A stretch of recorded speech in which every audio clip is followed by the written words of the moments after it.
So guys, andito ako ngayon sa Tanay, nag-renew ako ng ng license.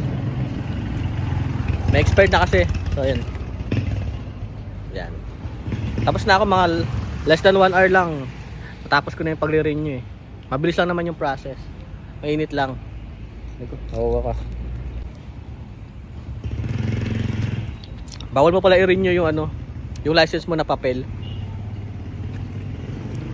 Naalala nyo dati yung yung nawalan ng card yung LTO.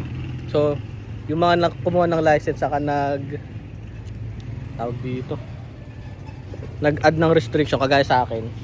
Papel lang yung binigay. So ngayon nung nagre-renew na ako, bawal daw yung papel. So pina-complete process ko muna lahat. Doon ako medyo natagalan eh. Pero anyway, ito na. Nakuha ko na yung bago kong license na 10 years ang expiration. So sa 2036 pa siya may expired. Okay din.